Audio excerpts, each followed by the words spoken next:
Marcelo Urbanejo, por favor, com a palavra. Boa noite a todos.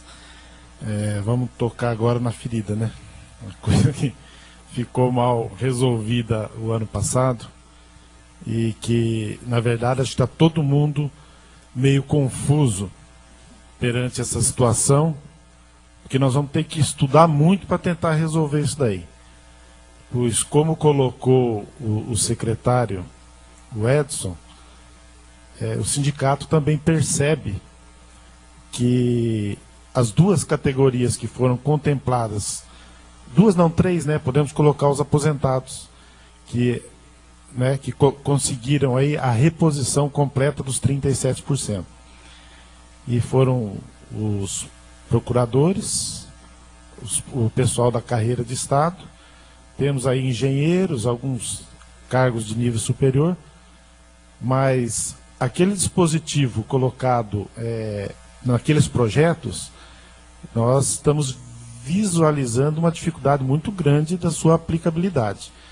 Porque o que foi concedido para uma grande parte dos servidores foi concedido em forma de ART, que é uma gratificação, que se confunde com a questão da reposição salarial. E, da mesma forma, os professores agora no projeto do PCCS do Magistério. Foi uma reivindicação muito antiga, que os professores, apesar da sua exigência de nível superior, eles não recebiam o equivalente ao nível superior na prefeitura. Eu costumava brincar que eu tinha um irmão que fez uma faculdade equivalente à minha, eu fiz um concurso para professor, ele fez um concurso na prefeitura para nível superior. Ele entrou ganhando R$ 1.700, mais os outros benefícios, e eu ganhava o salário de professor de R$ 740. Então eu até brincava, né? Ó, filho da mesma mãe, tem o mesmo patrão, a mesma faculdade, mas porque um foi ser professor e o outro foi técnico, o técnico ele conseguiu um salário maior. Então essa luta foi reconhecida agora através do PCCS, em que todos os funcionários de nível superior, eles passaram a ter a mesma equivalência salarial de nível superior. Então o que aconteceu no PCCS do Magistério não foi uma reposição da inflação. Então o ano passado nós tivemos sim, a grosso modo, eu costumo falar que é 3,5, 7, né? Mas não é bem essa conta, né? Mas vamos falar assim, 3,5, 7, com mais 10, 17% nós tivemos de recuperação. Para os 37, faltam os 20. A gente sabe que dá uma quebra aí pequena, tal, questão de sobrepor aí a inflação. Mas hoje, se a gente for trabalhar, os professores eles não tiveram a recomposição das perdas salariais, né? E os agentes e técnicos também não tiveram essa recomposição. Que embora 1.500, 1.800 agentes tenham tido lá um abono de R$ 100, veja só a situação, o valor R$ 100, ele impacta porcentagem diferente em cada trabalhador. Então nós precisamos fazer um cálculo de trabalhador por trabalhador para ver o quanto está faltando para aquele trabalhador para zerar as perdas salariais. Então só aí nesse quadro nós vamos ter aproximadamente 1.800 servidores, né? Nessa faixa, 2.000 servidores, mais os técnicos que teriam o zeramento agora, 957, então seriam quase 3.000 servidores. Então se a gente somar a grosso modo aí, nós temos pelo menos 6.000 servidores que faltam, né? Pouco menos que 20% para o zeramento. Isso analisando à luz dos projetos que foram aprovados. De 6.000 a, vamos imaginar mais ou menos de 800 a 1.200 servidores, pelas nossas contas, tiveram essa gratificação da RT, que se confunde muito com a questão da reposição salarial. Quando você fala em ART, que foi concedida de 25% para 70%, nós temos, por exemplo, as assistentes sociais que em 2007, né, tiveram 70%. Então elas já recebem, elas ainda têm direito aos 37%, né, integrais da inflação. porque elas não foram abrangidas por essa lei. Então foi muito fatiado, e eu acredito que nós vamos ter ou muito trabalho, ou um grande problema para solucionar isso daí. Então nós vamos ter que ter muita boa vontade por parte da próxima administração, para que a gente possa caminhar no sentido de solucionar isso daí, porque os problemas, no nosso entendimento, eles foram fatiados. E para resolver, não vai ser fácil.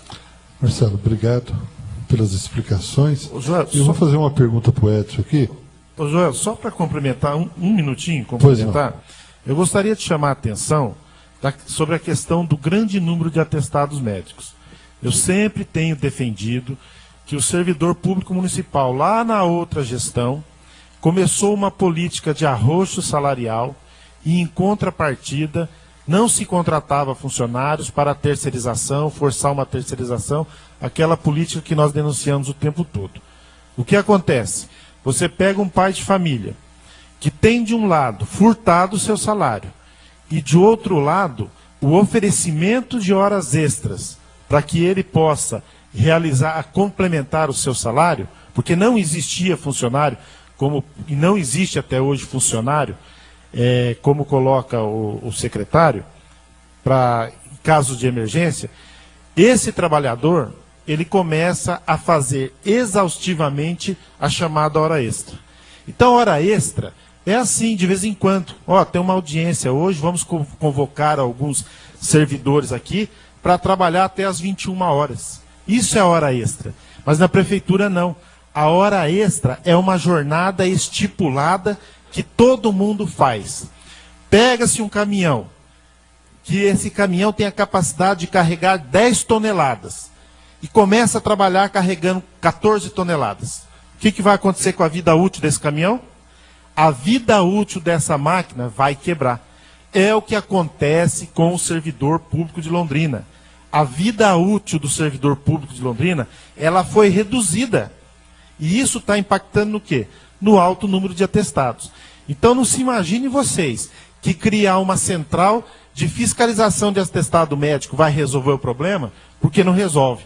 Porque qualquer médico olha o sujeito e fala assim, nós temos inclusive um caso de um servidor que foi no hospital aqui em Londrina, vou procurar não falar nomes, né? Mas isso é um fato concreto. Foi no hospital de Londrina, o médico atendeu, falou assim, é servidor público. Escreveu na ficha, veio atrás de atestado. O cara voltou para casa, voltou para o trabalho, o servidor, ficou ruim, voltou de novo 7 dias depois do hospital, ficou 30 dias internado, com meningite lá, alguma coisa nesse sentido. E isso depois virou uma ação que está sendo tratado pelo escritório jurídico do sindicato. Então é um caso real. Então nós temos que ter muito cuidado, né? Evitar o preconceito e entender essa dinâmica que levou o servidor público a esse estado aqui de atestados médicos, um alto nível de atestado médico. Mesmo porque a prefeitura gasta muito pouco com a questão da prevenção de saúde. Nós somos a maior empresa do município de Londrina. Quantos técnicos de segurança de trabalho nós temos hoje? Não sei se tem um, hein? Um, né? Então tá aí. Nós temos um. Sendo que a lei diz que uma empresa com um porte de Londrina deveria ter no mínimo, uns 15 técnicos de segurança. Então, é nesse sentido que eu gostaria só de chamar a atenção da gente, para a gente pensar em alguma coisa aí para o ano que vem. Obrigado. Foi bom, Anilton.